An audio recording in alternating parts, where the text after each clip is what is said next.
The tech team laughed at the weird new hire who couldn't make eye contact and spoke in patterns. They had no idea he was about to solve a $10 million problem in just 2 hours that had stumped their entire department for months. What happened next changed how Silicon Valley sees neurodiversity forever. Welcome to Soul-Stirring Stories. Before we dive into this incredible tale of neurodiversity, workplace inclusion, and the genius that comes in unexpected forms, tell me in the comments if you or someone you know is neurodivergent and how they see the world differently. And if you believe stories like this can change how we think about autism and intelligence, hit that subscribe button and help us spread awareness about the incredible gifts of neurodivergent minds. Monday morning at TechFlow Solutions in Palo Alto started like any other, except for one thing. They were about to meet their newest team member.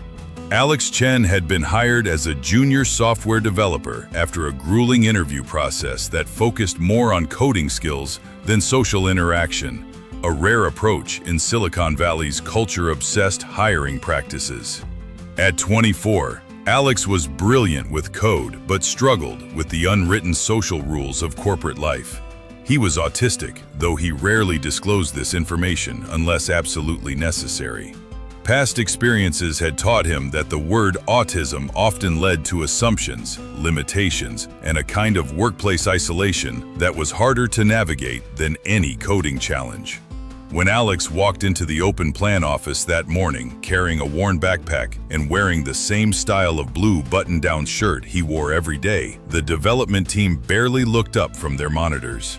TechFlow prided itself on being innovative and inclusive, but like many tech companies, their version of diversity often focused on surface-level differences while missing the cognitive diversity that could truly transform their work. "Everyone, this is Chen, our new junior developer," announced Sarah Martinez, the team lead, during the morning stand-up. "Alex will be working on the optimization project." The optimization project, the bane of TechFlow's existence for the past 6 months. Their main software platform was experiencing severe performance issues that were costing the company an estimated $10 million annually in lost clients and failed deployments. The best minds in the company had thrown themselves at the problem, trying everything from complete architecture overhauls to hiring expensive consultants. Nothing worked. As the team members introduced themselves with the casual confidence typical of Silicon Valley developers, Alex listened carefully but avoided direct eye contact, a trait that some colleagues immediately noticed and misinterpreted as disinterest or arrogance.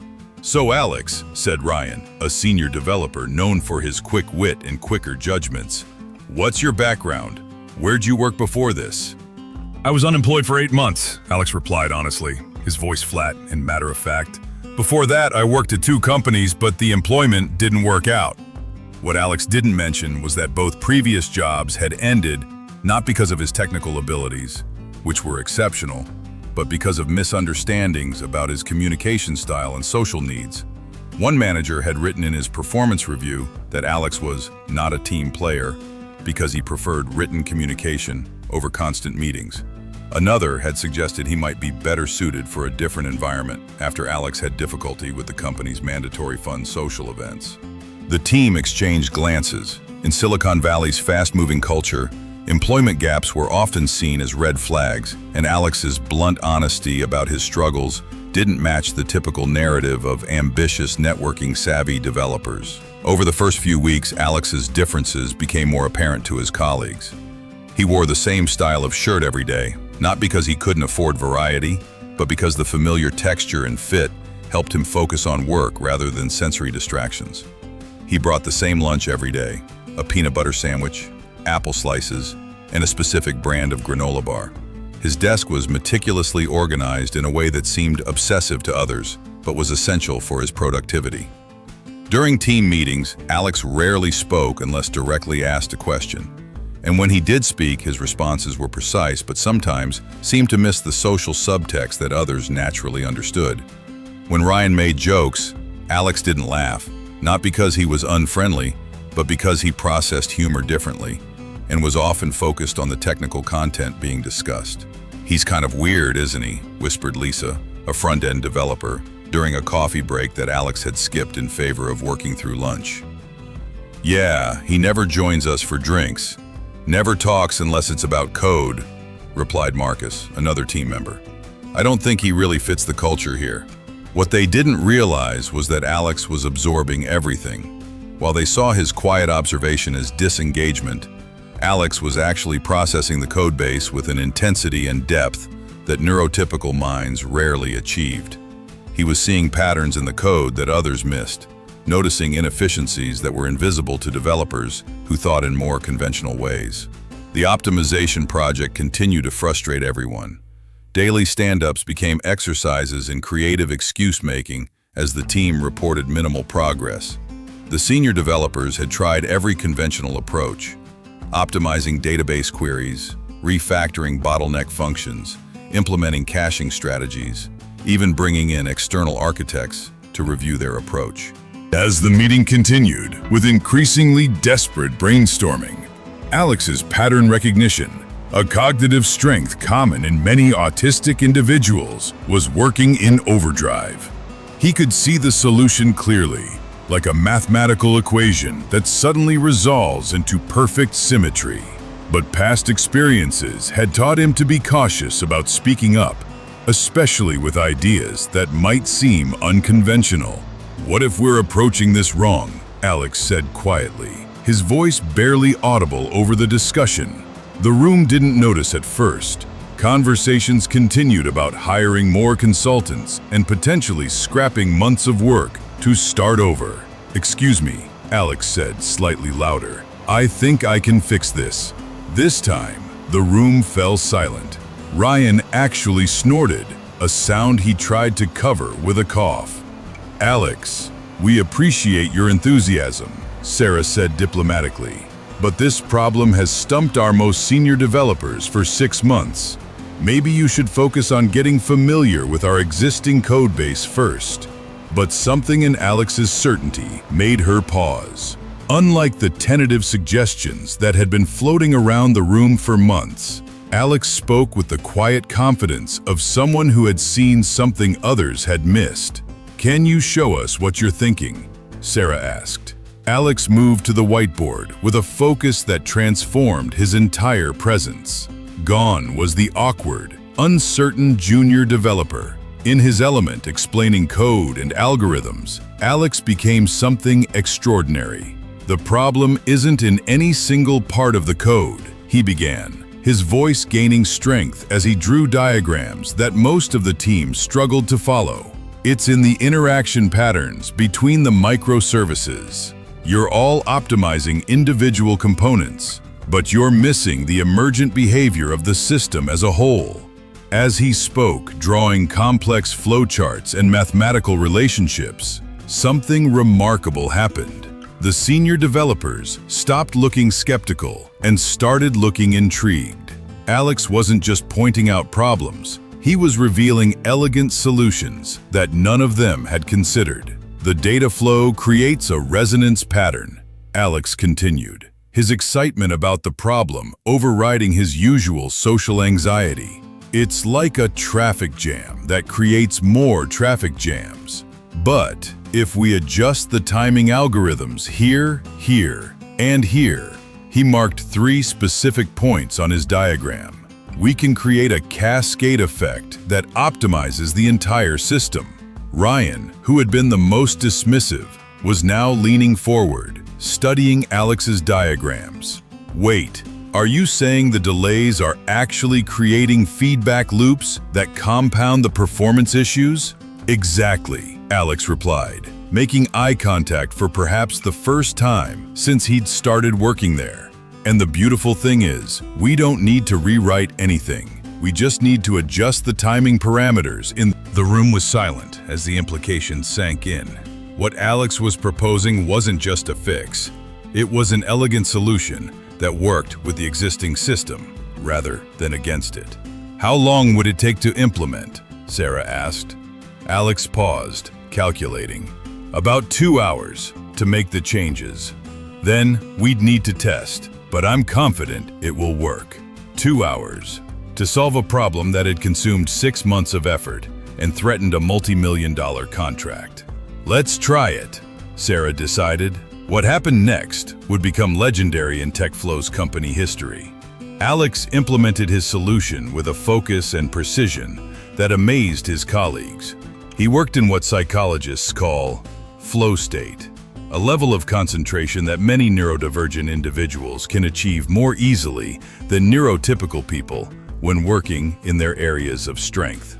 As Alex made his carefully calculated changes, other team members gathered around, watching code that had been sluggish and problematic transform into something elegant and efficient. The performance metrics that had been stubbornly red for months began turning green. "This is impossible," Marcus whispered, watching response times improve by orders of magnitude. "It's not impossible," Alex replied with a slight smile. "It's just pattern recognition. I see systems differently than most people do." By the end of the day, TechFlow's platform was running at 300% of its previous efficiency.